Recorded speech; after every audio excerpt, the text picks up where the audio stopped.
another completely different topic, which is value for design, how to create human-centric cities. So let me introduce the panel members of this session. The session is moderated by Mr. Vikram Vidyala, Senior Executive Director, Project Management, CBRE India. Now, Vikram Vidyala has over 22 years of professional experience in the field of project management, architecture, and interior design.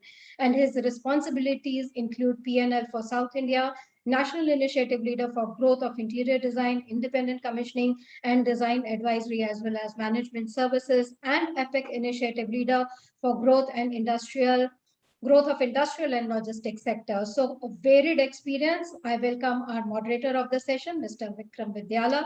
And now let me introduce our speakers of the session in alphabetical order. I welcome Mr. Hiren Gandhi. He's the founder and principal architect, HGA Architects and Planners. Mr. Hiren Gandhi is an architect and planner from CEPT Ahmedabad and is the visionary behind the landmark achievements of the firm that renders comprehensive services in architecture, urban design, civil, interior designing, landscaping, electrical, air conditioning, and other allied fields.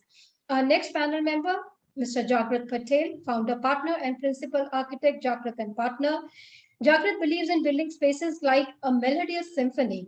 A strategic thinker, his love for design goes beyond architecture, and he follows product design, philosophy, technology, and sciences up close. When away from problem solving, he also mentors startups.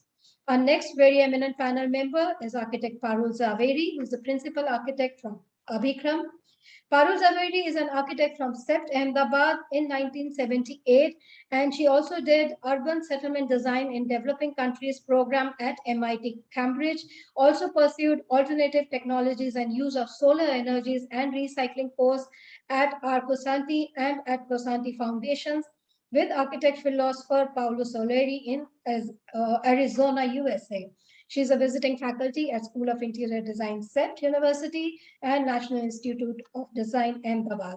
Our next very eminent panel member, let me introduce Shaun Sika Sen Gupta, Director Business Development, Zonal Head, North and East India at Edifice Consultants. Now, Shaun joined Edifice Consultants in 2000, and she believes in creating timeless and practical designs.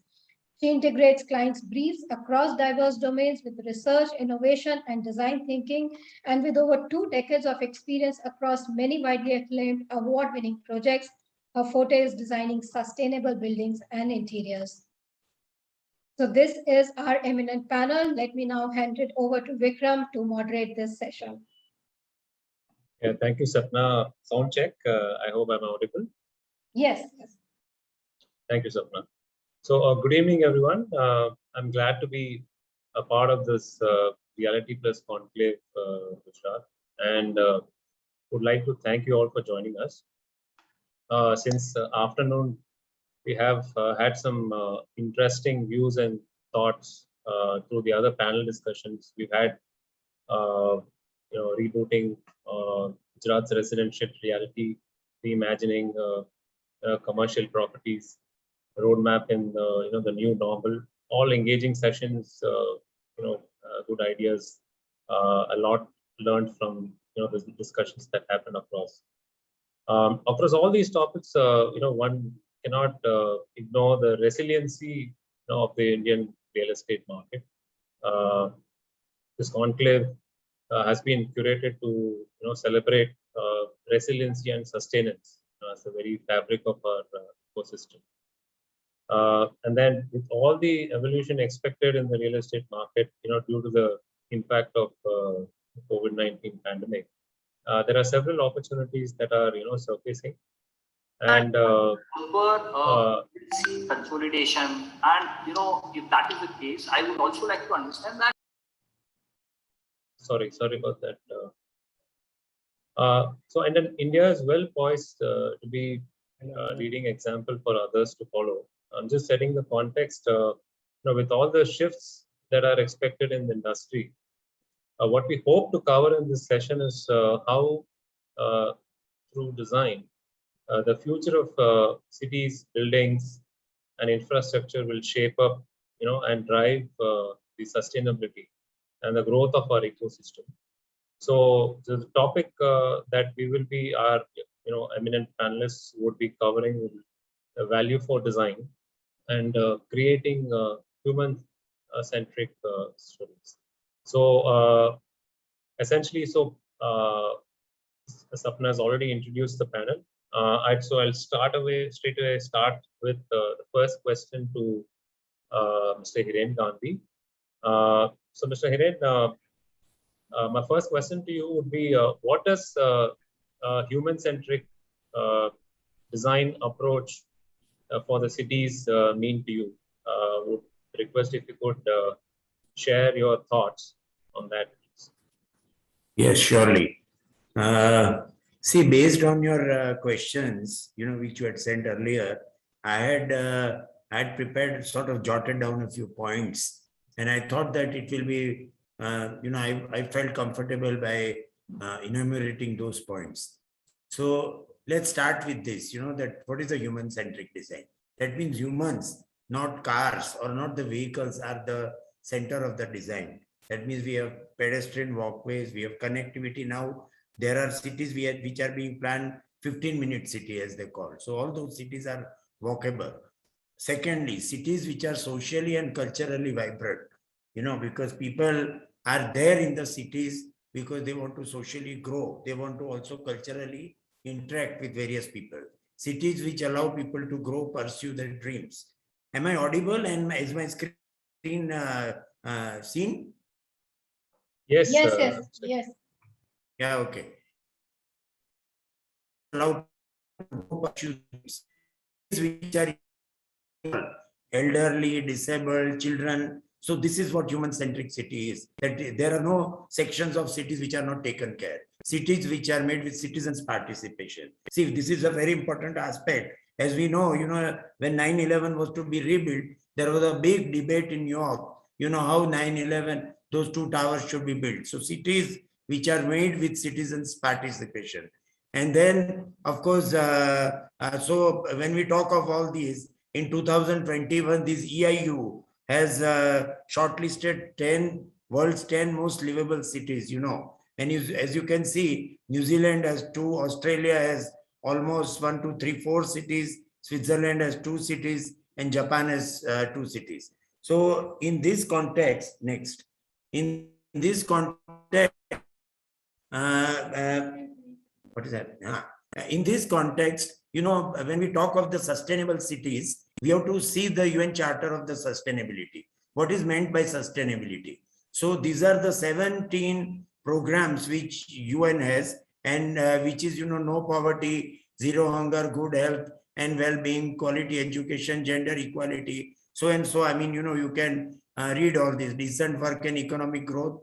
But the 11th number is what is focusing on the sustainable cities and communities.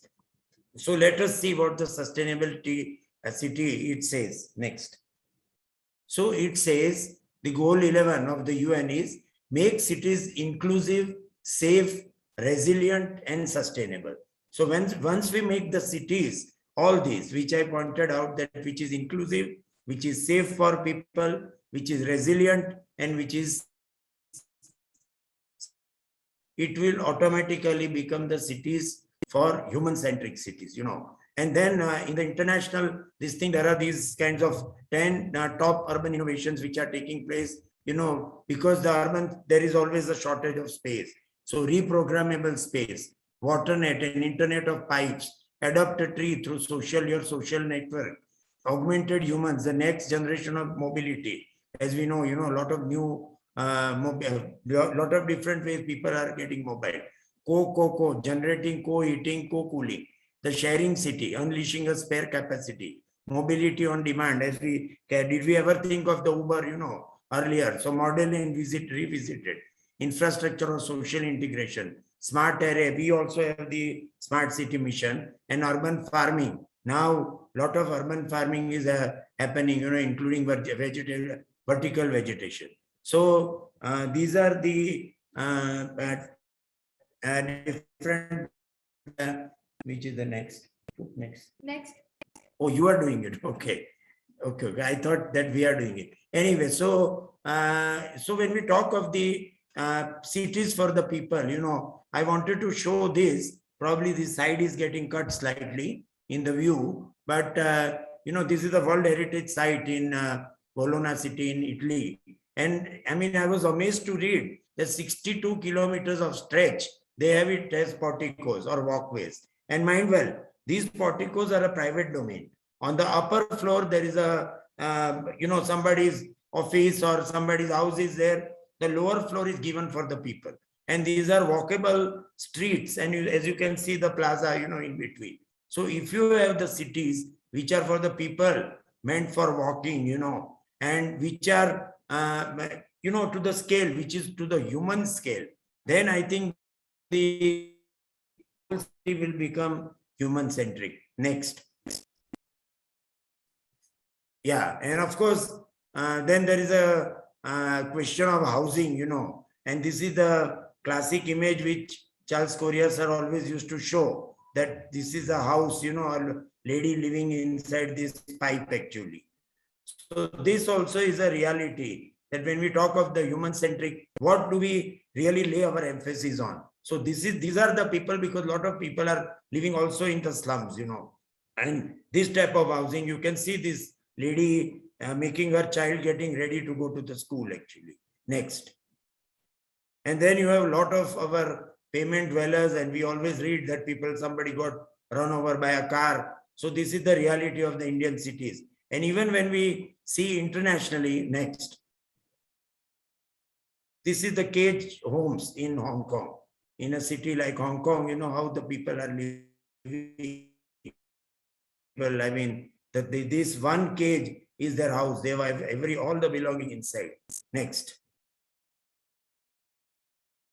And this is a classic image which I like. Can anybody find his house in this image?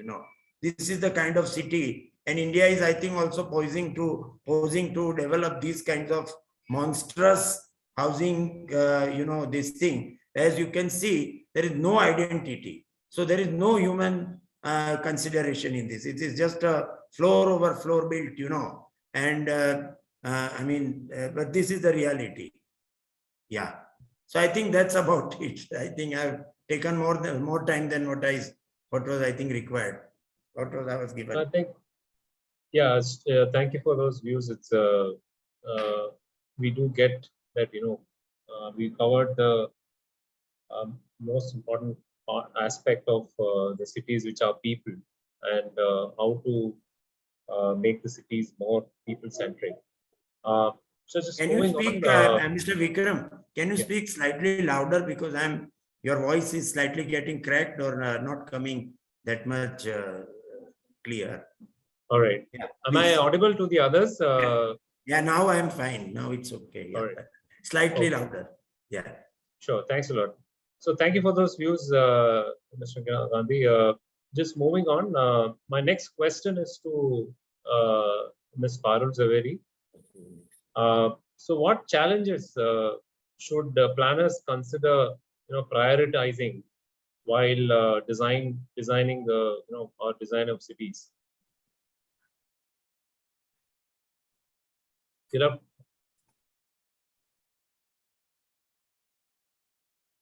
Sorry, Mrs. We're not able to hear you, Ms.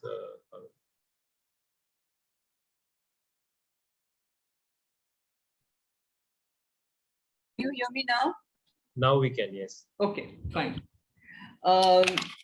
See, a lot of points Hiren has already enumerated, but what I want to focus on is the inclusiveness that he talked about.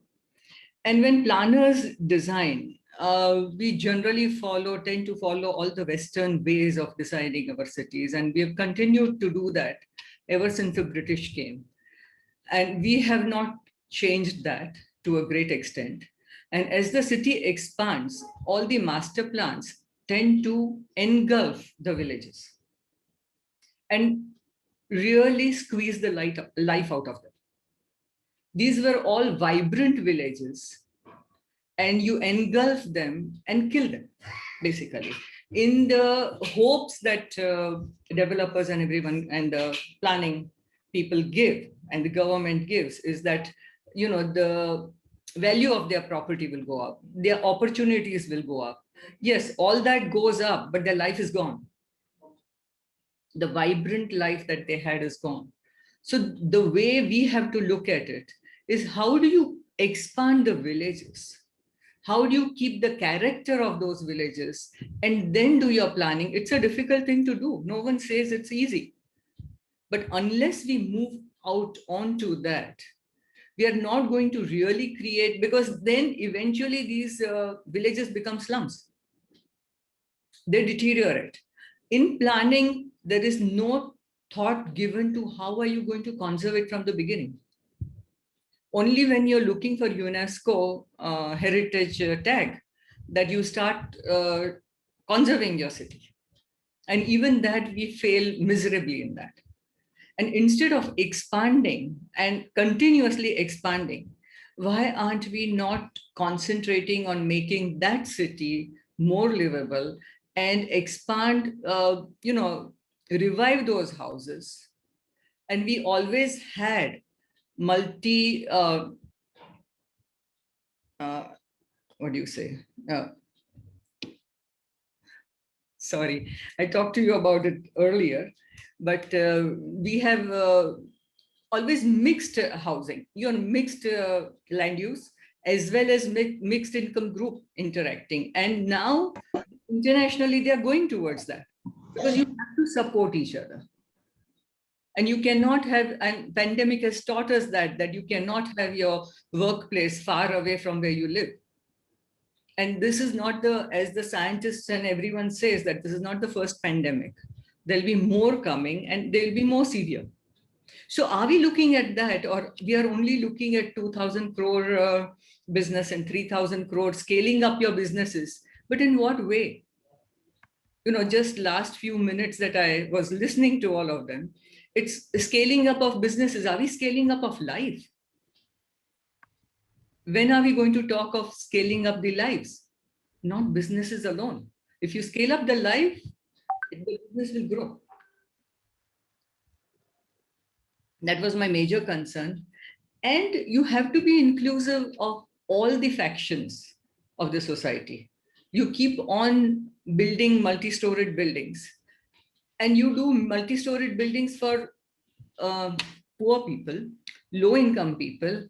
They cannot even afford the yearly rent or yearly fees that they have to pay to the society for maintaining all the services or the lifts, the water, etc. And these thoughts are not given, and it has to go in at policy level and planning level. The government has also got to consider this, because if you're in business, you're only going to look at how you can scale up.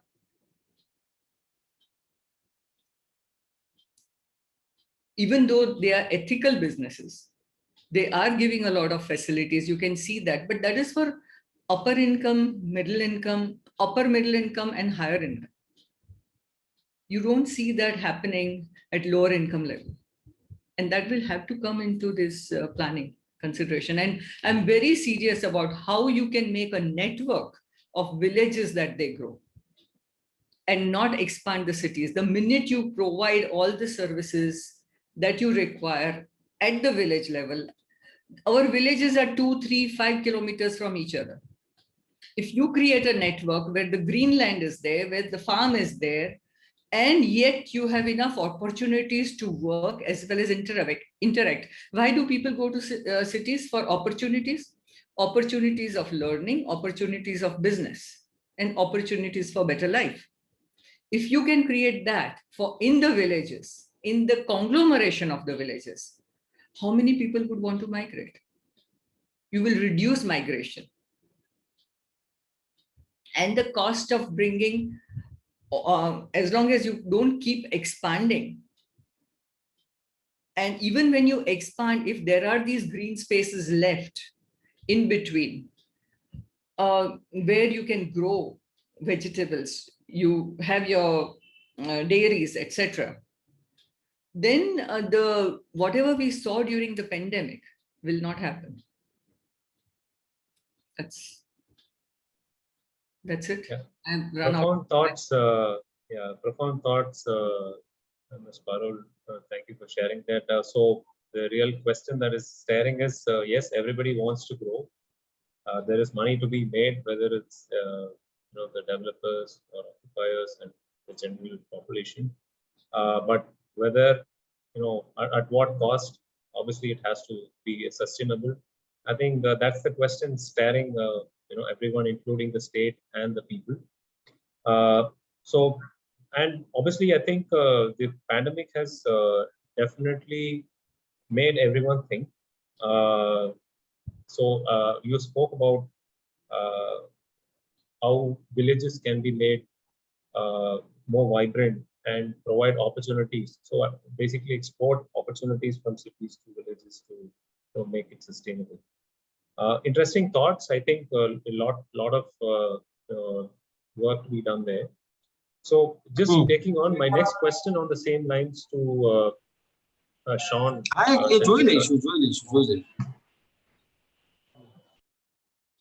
To Ms. Sean Sengupta, has the effect of this pandemic changed the way cities and buildings are designed? So in terms of the thought process, would you be able to share your views on that? Sure, yes. Thank you, Vikram, and good evening to everybody. So my eminent panelists have kind of covered a lot regarding housing and living areas, etc. So I just thought that I should speak about the other aspect of things which has been hit very badly by the pandemic and has not got covered. So I thought that let me just speak about how we are, designing offices and what is our program of bringing back people, from their homes to the offices. So we covered a very few important points regarding how living conditions etc. must be improved in the country. But having said that, typically pre-pandemic we used to spend let's say 70, sometimes 80% of our waking hours in these offices. So they were our homes as well. So how is it? And we've been increasingly, the discussion about how to bring back people to work, etc., has been in the media, in the social networks, etc., everywhere. So I'd like to cover a few things that we think that we should be looking at while designing buildings within the pandemic for the office spaces, for the commercial spaces, because these are large. In our country, these are large behemoths of buildings. These are like huge infrastructure. These form a part of the large, infrastructure category. And it's very, very important that we look at how we design these spaces so that, there is a future to bringing back people to work safely. So I mean, basically what we are looking at right now is that everybody has kind of got used to this hybrid mode of working. So probably, and at least in the near future, it's never going to be that everybody is going to probably 100% of the people get back for 100% of the working hours to work, to their offices physically, because we've kind of got used to the advantages of not traveling that long, these kind of cities which are dissociated, the workplace kilometers away, etc., and so forth. So we are all looking at a mode of hybrid working where we will not be having dedicated workspaces, which are then getting replaced by hot desking, and we travel to work only when it is really required, where the physical interaction is required. So if that is the reason to really travel back to work, then you are moving away from dedicated workspaces, and you have more common areas. So you have a hot desking where you don't have a desk to yourself. So you go there, work, and offices are being designed for maybe 50 to 60% of the occupancy of. So if you had 100 people sitting, you are designing a workspace for about 50 to 60 people. So what happens to the remaining 40 to 50% of the work areas? So that is turning into collaborative spaces, open spaces, and it's also turning into secluded work pods with required filtration, etc. So that if somebody is really going back to work, it is possible to either collaborate, or if you're going back and working, you require these smaller work pods and quiet working spaces so that you are able to dissociate yourself and work in safety and in isolation. That is one criteria. And the other is that if you're really going back to work for collaboration, then you have interactive open spaces, and we are also designing a lot of these open outdoor collaborative spaces, and we are looking at various kinds of sustainable design elements where open areas are also turning into working areas which are comfortable, and there are various means of looking at that. We are looking at breezeways, we are looking at misting, we are looking at having various different kinds of architectural interventions, shading mechanisms, etc. So more and more, these enclosed glass buildings with 24 hours air conditioning, that format, the format which we got from the West, the pandemic is actually breaking that apart. So we are breaking that glass box and we are turning into spaces which are far more livable, far more humane, and far more spaces which are going back to the ethos that we had, the Indian architecture, the kind of spaces that we usually were used to, our heritage. We are going back to those kind of commercial buildings, workspaces, etc. And we are not having these large factory-like common halls and workspaces that we were looking for employees. So these are some of the things that we are looking at so that we are able to design more safer, more sustainable, and more human-centric buildings for bringing back the working force back to work, pulling them out of home and getting them back to work.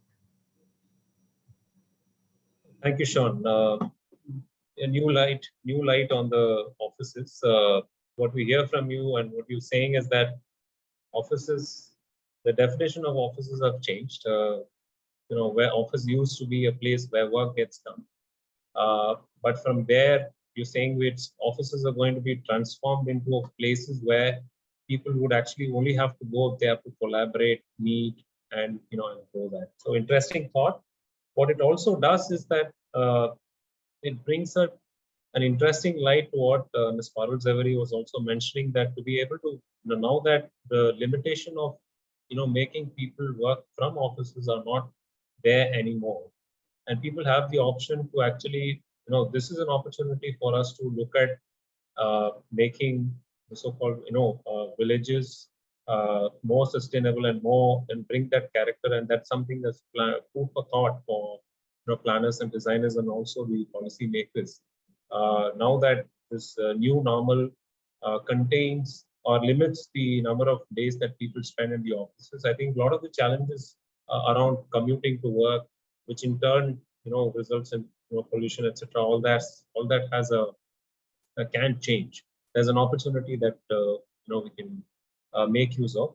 So my next question would be to Jagrut, Mr. Jagrut Patel. The question that I have for you is along the same lines. How can built spaces and environment or built environments, be made, more human-centric? Sean covered about offices, but generally, this is something that want to pose to you about everything, all the institutional buildings, and generally the general built environment and built spaces. So your thoughts, please. Okay, so fine. So the non-human centric spaces have come from the designers themselves. In fact, before the designers were in the profession, the spaces were really very human centric. So the problem may not lie, in solving. It's a common sense. Creating a human centric space is not something which you need a rocket science. It's just a common sense. And people used to practice that thing since ages in the villages, which Parul Ben was also telling, and she can also, vouch for that. There are a lot of traditional solutions to problems that we don't practice today, and that is creating the problem. And it is not that, so what we, in form of modernization, we have gotten things which are not solving the problems, but it is multiplying it. Let's say a designer at a city level to take away traffic, will suggest a bridge. What he's doing is he's removing a problem from this place and putting a problem to the other place. So the next junction has overload of traffic. So, I think so we need to start thinking in a more holistic way when we want to create a human-centric thing. You cannot think of one small space in terms of human-centric. You have to be it has to be a more global idea that it used to have. Like if I design something here, is it going to create a problem somewhere else? Means I solve a problem here, but then if that solution is going to create a problem somewhere else, then how do you call that human-centric? Yes, on books you can talk of doing that, doing this. It's very simple, but still, even after having so much understanding and knowledge, we are still living within the problem. And every time we keep on debating of human-centricness, yes, it has to start. It has to be more holistic approach. It has to start from the policy level. This is what I feel. Yes, the solutions are there. Solution is not hard to find. Solution is available, but implementation and the intention to implement and the will to implement is the bigger challenge. Why? Because sometimes it is not favorable to the finance of it. It is not favorable to the individual who's doing it. That's the more thing. If otherwise, if you have a good city which is pollution free, clean air, everything, it was there earlier when there were no designers doing it. We are wanting it from the designers. I think so. That is what I would like to say, that we just need to relook into what as designers we are doing, and the cities and everything that has been created by designers. Yeah, interesting. So what we gather from you is that designers, as a role of, instead of a role of a problem solver, have actually ended up creating problems, which again requires different solution, and therefore we complicated, and plus also the infrastructure. At all levels, we understand that this requires thought, and we do have the opportunity to relook at this. Very interesting thoughts. On the same line, so there is a role from the state on this topic. So my next question to Mr. Hiren Gandhi is that the smart cities. Let's talk a little bit about the smart cities. There's a lot of focus in the last plan that was rolled out. So are the smart cities initiative by the government of India, helping this cause? Particularly we spoke about the approach to housing, affordable housing, etc. So your views on that, Mr. Hiren? So before I go on to that, I wanted to add something to what Parul said, is that, whatever she was talking about, the networking of the villages, imagine this idea was mooted in 1915 by Patrick Geddes when he had made the master plan of Mumbai. He had said that you look at the whole region, not Mumbai as only as a city. And,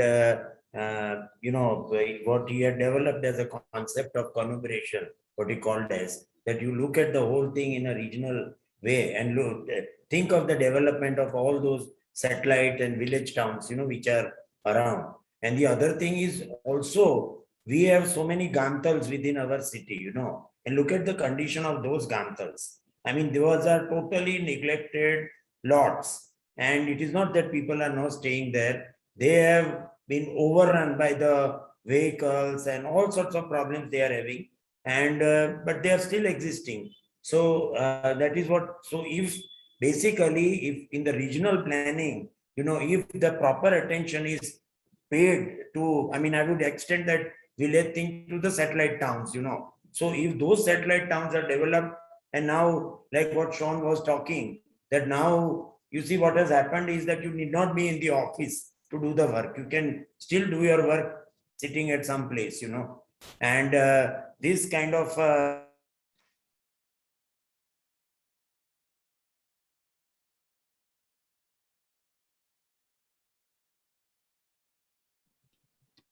worked out at the town planning level, it can be very interesting. And as far as the smart city is concerned, as we know that the government of India has mooted that smart city mission, and 100 cities have been covered, under that smart city. Can you share those 2 or 3 slides?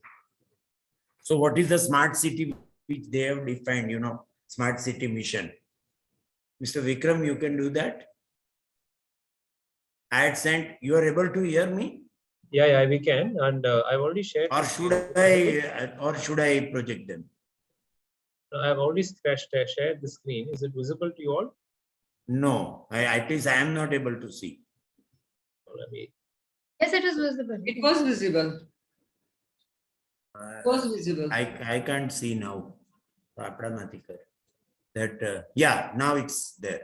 Okay. So the smart cities mission is what an urban renewal and retrofitting program by the government of India with a mission of 100 cities, as I mentioned, And smart city mission is what? To drive economic growth and improve the quality of people. Can you move this?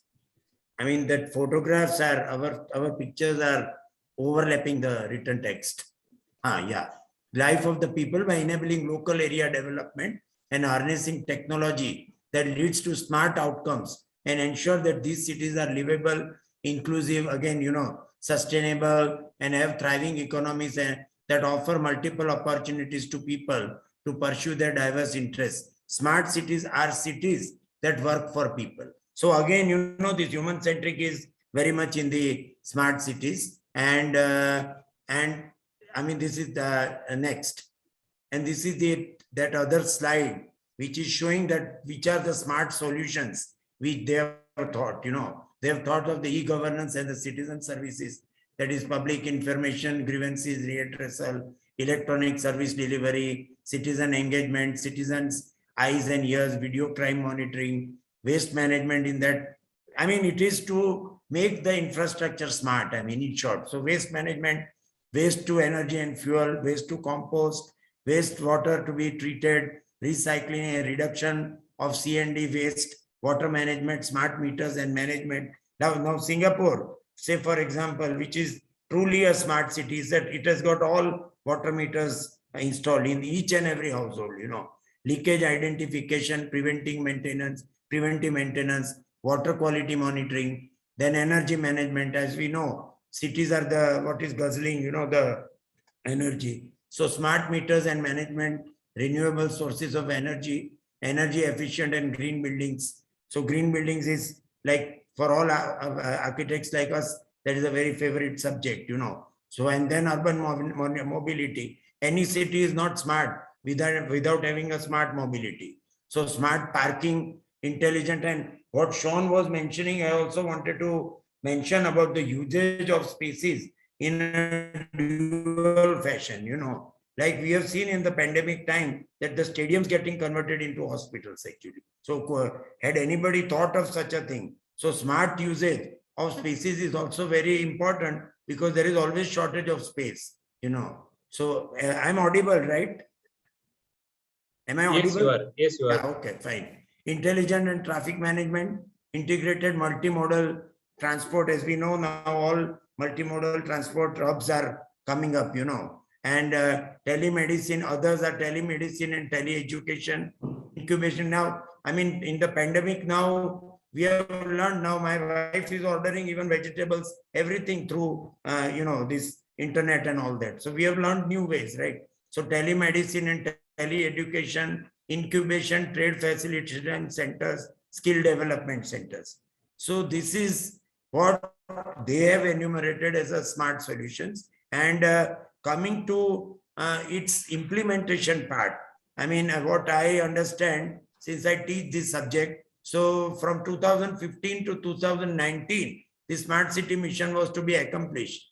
But I think not that much progress has taken place because of the coordination between the, they were supposed to establish some SPV, special purpose vehicle, and there has been lack of coordination and lack of funding in terms of them and between the local bodies, because ultimately these projects have to be implemented at the local level through the local bodies, that because ultimately, these 100 cities had been identified on the basis of existing infrastructure which they are having. and then how to improve that infrastructure. That also includes housing, you know, which has got the PMAY and other schemes for the housing. So I think that's it. Yeah, We thanks a can lot. I discuss. think interesting, thoughts there, and lot talked about smart cities. So the role of technology driving changes or disrupting cannot be ruled out, and also the digital transformation that everyone, even in the previous panels that we spoke of, how digitizing or digital adoption of digitalization and technology for each of the businesses becomes extremely important. And also, what the pandemic has done is, as the market continues to evolve, there are changes, and some of these buildings have had to be, which were actually doing well in a certain time, kind of loses its relevance because of the impact of this pandemic. So a lot of things that have happened, and also the owners, and the state is also looking at how to adapt to the change and how to still be relevant. So the next, along the same line, the next question is to Ms. Parul Zaveri. So how do our current cities need retrofitting? So Seren spoke about some of these buildings getting reused in terms of application. So how do our current cities need retrofitting as an effect of this pandemic, or even otherwise? Do our cities need retrofitting, and what are your thoughts on that? Yes, I think the cities do need retrofitting, and especially you need that to be done in bylaws, where you have to incorporate, you have to encourage people not to use glass, not to use all these metallic facades that again create heat. First, you make glass buildings, and then you have those metallic facades, which are supposed to be louvers, which are operated. It's ridiculous. It's like, what do you say, cold tea. First, you heat it up, take it to a boiling point, and then you cool it by adding ice. Isn't it ridiculous? And on the other hand, also one is always looking at newer materials. Stop using newer materials. Why do you want to spend that much time in making newer materials, which are, most of these new materials, or even cement, concrete, they use so much of energy and create so much of pollution while in the making of it and in maintenance as well. And they are short span materials. 30 years you want to recycle the buildings. Why do you want to recycle them? By breaking them down. How do you want to recycle them? By breaking them down. See, if you see a brick, which is the masonry wall is of brick and cement, the brick that will come out of that will be broken. But if it is done in lime mortar, the brick will be whole. So which means you can use that brick, you can use the lime in place of sand. Okay, so whatever we had used traditionally, all the principles of traditional design, materials, etc., if we can reinvent that as new materials into our life, learning from these pandemic situations, like my house is made in lime mortar, lime plaster, etc. We really don't have, we did not have to worry about COVID. Lime continuously makes oxygen, when it interacts with the air. If you get into all these aspects scientifically, which our forefathers knew, you don't have to reinvent this stuff. You have to just look back, go back, learn from that, the way Sean illustrated what Edifice is doing. They're learning from that and adapting it in the present situation. The way we did Torrent Research Center, we learned from our traditional systems, and we adapted that. We took that principle into modern building in a laboratory. So that's what we need to do. Again, we need to minimize migration. That's again where you go at talking of connecting villages. and making them self-sufficient and giving them what they lack about cities. So very few people will need to migrate. That's another thing. And for the migrant workers, that government is definitely talking about it, but we need to create proper facilities for migrant workers so that they don't run away, not just living facilities, but also health facilities. And when we are talking of making huge parks, why can't we make them, also rent out parts of it as for farming, for doing your vegetables? We have these parks. I have a park, municipal garden right behind me. And we have some land there which you can allot it, every season, you can allocate it to people who want to rent it out. And we have riverfront. Why do you want to build buildings there? Create this. You're talking of creating cycling parks, etc., etc. If they will do part of it is for farming, 50%, anyways, they'll get a lot of exercise. So can we look at everything from the basics? Why do we have to just bring the West here without even thinking the way we have done it so far? It started with the British colonialism because they wanted to rule us then, physically, mentally, in every way, economically. And now they are ruling us economically. Will we ever get out of those clutches? Will we ever be able to change our mindset? And that's what the pandemic has told us, that you need to relook at everything that you're doing today. Interesting. In the day of, what is being spoken about is 3D printers are being used to, produce. So the role of technology is there, and while that is there, and a lot of these offsite solutions are being spoken. But I think interestingly, what you covered is that going back to basics seems to be more relevant, and I think the designers have a need to lean towards our own, heritage that we spoke of. So very interesting. One more thing that I'd like to add.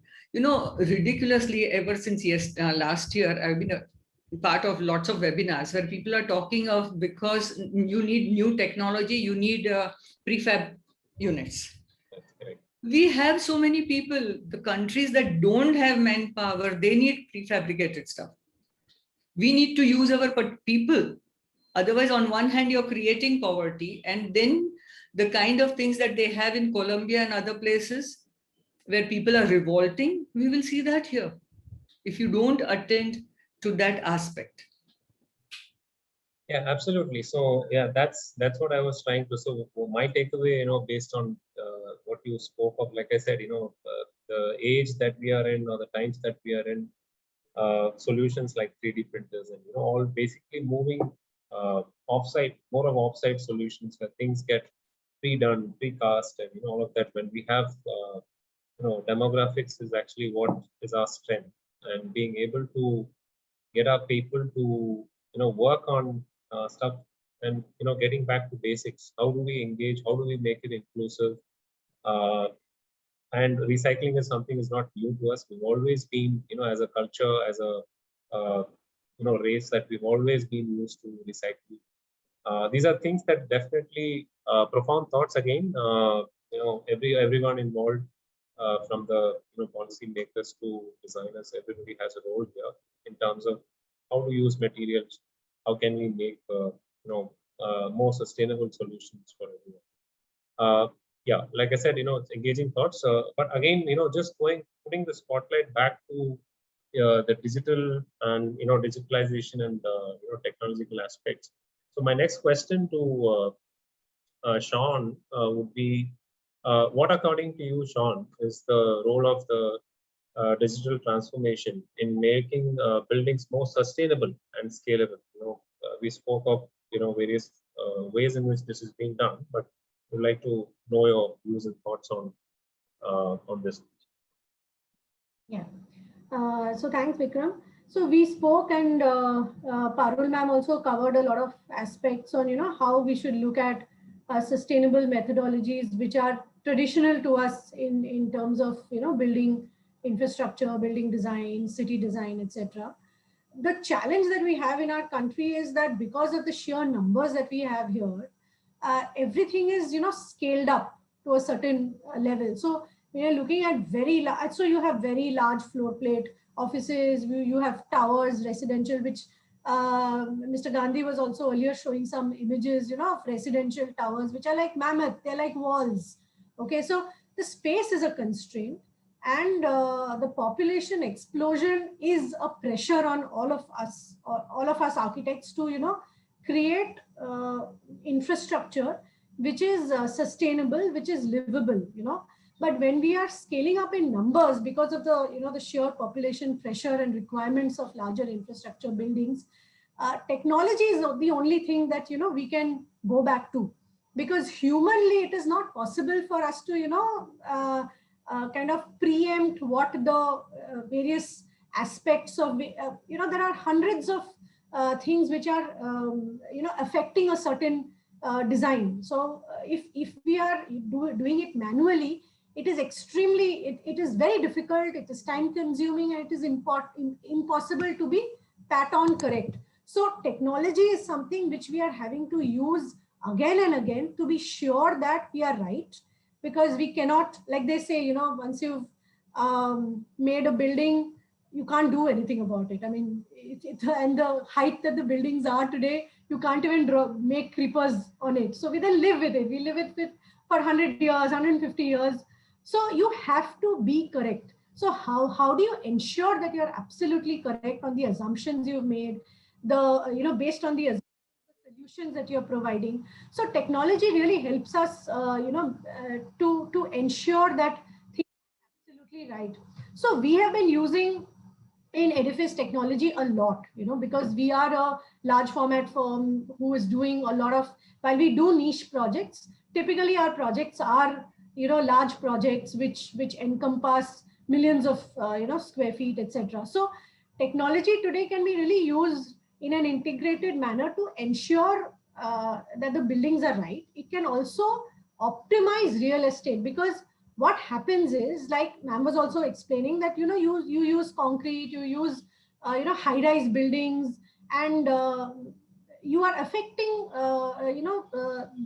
the climate by building a lot. So how do you optimize real estate? So how do you do that? One of the thing is by looking at the way the building is functioning, the life cycle of the building, optimization of the spaces, etc. So technology is able to give us a lot of sensor-based monitoring. A vast amount of data can be collected, even in buildings which are already built. So AI software is creating, predictive models on how a building, whether it's a residential, institute, office, whatever it may be, or other community spaces, how they are functioning in an optimized manner. So technology is aiding in the performance of the spaces, thereby bringing in a lot of sustainability. And the other thing is that, because COVID has happened, there is a lot of discomfort in people. So creating a seamless user experience is very, very important. So you come in, there is temperature check, there is this, there is that, you have to show your RT-PCR test. Then they say, don't go here, sit here. This is the distance to be, kept, etc., etc. So, and we are all under a lot of mental pressure. Let's face it, that we all humans today, because of COVID, whether we agree or we don't agree, there has been a certain amount of transformation that has happened in all of us. So how do we make it? How do we make every space very seamless for the user, very comforting for them? You don't feel harrowed when you are going through a building for whatever usage you have come there for. At the end of it, you're kind of flustered that I had to do these so many extra things. Why did this happen? Why did that happen? So technology can, so, human interventions can erase all of this only to a certain extent. But technology can really, really make it extremely seamless and extremely functional, and it can be a smooth sail for people, because the amount of layering of things that a technology software can do, none of us human beings are able to do it. So for example, we start from transportation, parking management solutions. So I mean, you have one bus, because of 50 people getting off that bus, there are 3 more buses waiting over there. So technology can time it. So they can actually figure out, okay, the next bus is coming, make space. Let the next lot of people come in. They are getting into the reception, let the crowd dissipate. So all of this can be done through technology. There are things like wayfinding solutions, visitor experience solutions, the arrival departure experience. Otherwise, arrival departure experience can be extremely harrowing in places like airport, large public infrastructure buildings, etc. Operations, facility management, cafeteria management.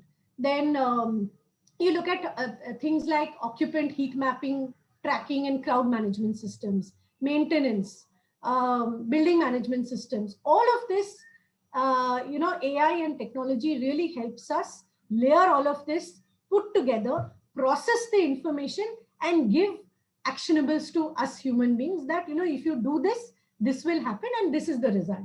So AI has, probably in decades it would have come in, but COVID has really pushed things forward. The fast forwarding has happened, and technology is really helping us, even at the grassroots levels to the most technology advanced spaces. Everywhere across the board, technology is really helping us. I think, Vikram, we've got some very passionate views from all our speakers. While we at one end, our speakers are talking about going back to basics, we also have a strong point on the use of technology. In fact, one of the, our very recent speakers, architect, has said, what is technology? Technology is, application of scientific knowledge for the betterment of humanity. So I think, what do you have to say, Vikram, on the views that you have just heard? So we've had, in the overall coverage, we have, there are spectrum of views, I would say. So in terms of technology has been an enabler for sure. So we're talking about the challenge that lies ahead of us is, densities. And Sean spoke about performance of buildings. Essentially, it all boils down to the basic that it's, are these solutions, whatever that are being provided, are they need based, right? It cuts down to that, to the basic level of, if the systems, whatever, whether it's aircon or lighting, heat, whatever are the basic needs, are they only functioning when there is an occupant, when there is a need, when there is a need? That I think is something that technology is enabling, and it does. It's actually, like I said, at two ends of the spectrum. Technology is an enabler there, and therefore it promotes a sustainability in the form of being efficient. So that I think was the answer. Yes, I think that's the entire gist of this entire discussion, that you need to, the designers and, the occupants as well, and the building owners. It is the, the use of common sense and, not using technology as crutches, but as enablers and, as an enabler of the entire ecosystem. That is what we need to do. So some very interesting point of view from all our speakers. Thank you so much, Vikram, for bringing out the best from our speakers. Mr. Hiren Gandhi for sharing your point of view. Architect Parul Zaveri for sharing your point of view and opinion that how maybe we can develop our tier 2 cities and smaller villages and probably stop urbanization so that we don't need to make tall structures in Mumbai and Kolkata. And thanks, Shyam, for sharing those views on technology, how technology, the right way of using technology, from occupant experience to enabling the entire functioning or the operations of a building. As we are seeing, the buildings are getting complex and as we go by. And thanks, Architect Jagrit Patel, for sharing your views that how designers are sometimes the part of the problem. So how there we can rectify and we can bring out the best solutions. And after all, at the end of the day, it is the occupants that everyone has to look forward to giving them the best. Can I add something? Yes. I think the important thing is the right balance between the technology and the tradition. That's right. We should be able to use the technology in the right way. Technology is a tool. Say, for example, the GIS is helping in a great deal in the terms of the town planning or the energy simulation. Technology and so yeah, technology and tradition. Balance the both actually. Absolutely. Fantastic. So on the wisdom and the knowledge of traditions. Fantastic. Wisdom, knowledge and the Thank you. tradition and technology, integrate them, and you have the best solutions. Thank you so much to all our panel members for sharing their views and for that wonderful conversation. Thanks, Vikram. Thanks, Architect Hiren Gandhi. Thanks, Architect Jagrit Patel. Chan, thanks to you. Thanks, Architect you. Parul Zaveri. Thank you, everyone. Thank you. Thank you.